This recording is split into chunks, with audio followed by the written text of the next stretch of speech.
So with the recent announcement that Velma is getting a season 2, shill media websites like CBR are just incapable of letting the Velma show die. Because they don't want it to die. Velma represents a lot for these people, and I have two articles today for you guys from CBR.com.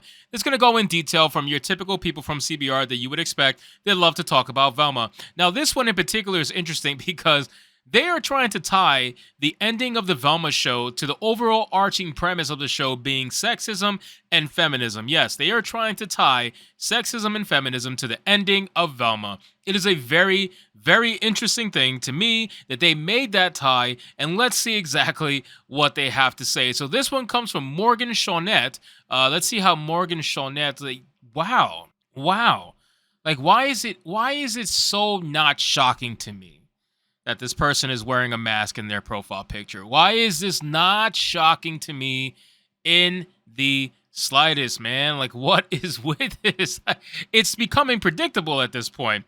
It really is. So it says, Velma's inaugural season concluded on HBO Max with the reveal of the Crystal Cove serial killer, whose identity reinforces the series' central motif. So let's see what they think the central motifs of the show are. You can only imagine where this is going to go from here. It says the first season of Velma reintroduced the iconic Mystery Inc. gang as disparate high schoolers brought together by the search for a serial killer. At the center of it all was Velma herself, who uncovered a network of clues involving Crystal Cove's history as a hippie tourist trap, government-funded mad science experiments, and Velma's own missing mother, who seemed to be at the center of the conspiracy. Regardless of the apprehensions of almost everyone in the town, Velma's intelligence and determination allowed her to peel back the layers of the mystery. Is that what we're calling it now? Intelligence and determination? Is that how you would explain Mindy Kaling's Velma? I would almost explain her as narcissistic and damn right insulting and rude, to try to get her way any chance she got. But okay, if you want to call her intelligent and determined, I guess that's one way to do it. Find her mother and unmask the villain who was stealing the brains of Crystal Cove High School's in crowd. Despite Velma's tendency towards self-referential meta-humor, the killer's true identity is actually a straightforward and logical reveal. What's more, the unmasking reflects the core themes of the series and creates a villain who ends up being a dark mirror of Velma herself. Now, again, I'm glad they at least came out and said that it was a straightforward and logical reveal, because I wouldn't really call it a logical reveal, since the entire explanation for the reason why Fred's mom was trying to do this in the first place, I really don't see what the reason was for that. It was a really poor reason, and honestly, it was a pretty boring reveal. I was hoping for something crazy. This show sucked in every way imaginable, and the only entertaining aspect would have been if you would have gave me an ending that just would have been so crazy, we could have memed it into oblivion. But you gave us the most boring, typical ending that everybody saw coming, and it just sucked. Like, there was nothing good about it, unfortunately, and that just put it in the squad of TV shows that are just bad to be bad.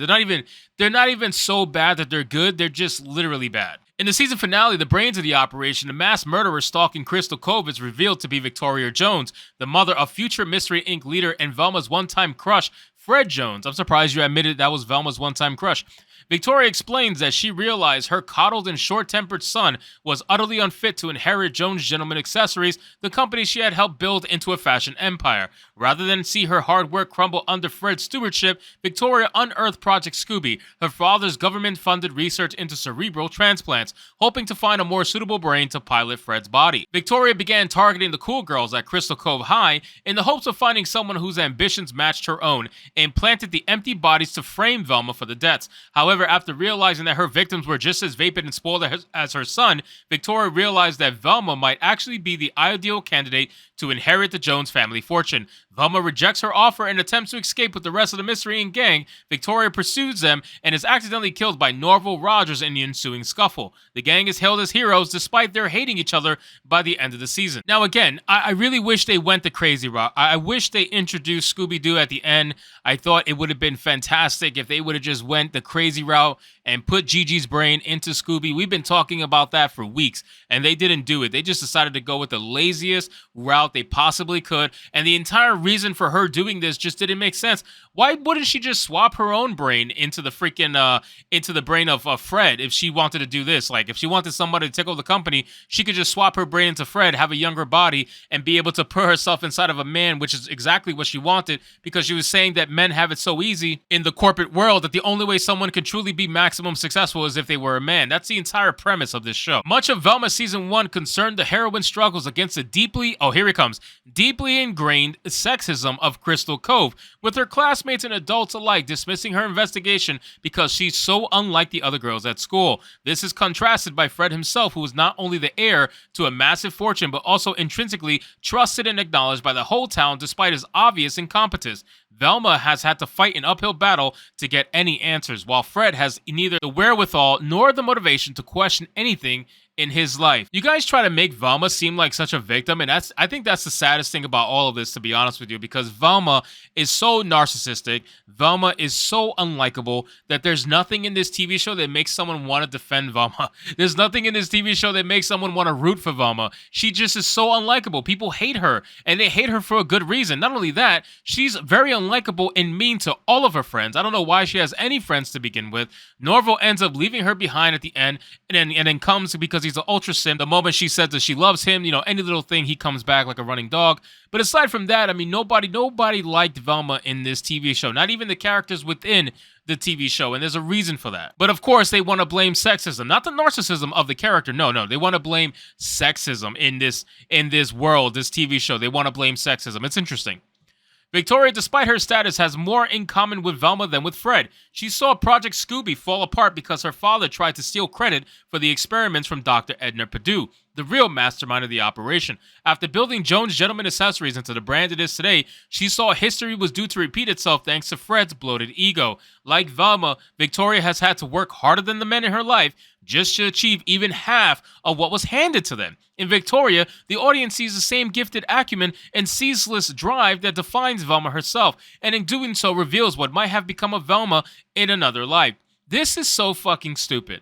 The fact that you truly believe that everything was just handed to the men, that the men have it so easy, that the women have to work twice as hard just to get half of what the men have. It is such a typical feminism talking point, and it's very much expected from someone who wears a fucking mask in their profile picture. Like, seriously, Morgan, what are you scared of? You think you're gonna get, the coof through the fucking screen or something? Why are you wearing a mask in your profile picture? It's the dumbest shit. I don't know why they do that, but that's besides the point. It doesn't shock me that Morgan, aka ultra feminist, thinks that Victoria had to work twice as hard to get half of what the men got. And you know what's interesting too? Every woman in this TV show literally took credit for something the men did and said that they did it twice as better. There is no successful men in this TV show. All the women get the credit for what the men were doing. You notice that? Everybody. Dr. Edna Perdue took credit for what the general wanted to take credit for, right? She's considered the mastermind, not the general. Then you also have Victoria, who took credit for Fred's father's work and Fred's father's company that she ended up marrying into, and she claims that she turned it into the billion-dollar empire that it is. All the women are taking credit for everything that the men are doing, and it's very interesting, and it's not too far off from what happens in real life because, of course, from feminist talking point, they don't want equality. They want the entire thing handed to them. They want everything. They think men have it so easy that they wish they were men at the end of the day. And you know what? Since you act like it, you're going to get treated like it. So anyway, guys, thank you so much for watching this video. I hope you did enjoy it. And if you did, consider leaving me a subscribe. I would greatly appreciate it. Don't forget to like the video, comment, let me know what you thought, and I'll see you guys on the next one. Hypnotic out.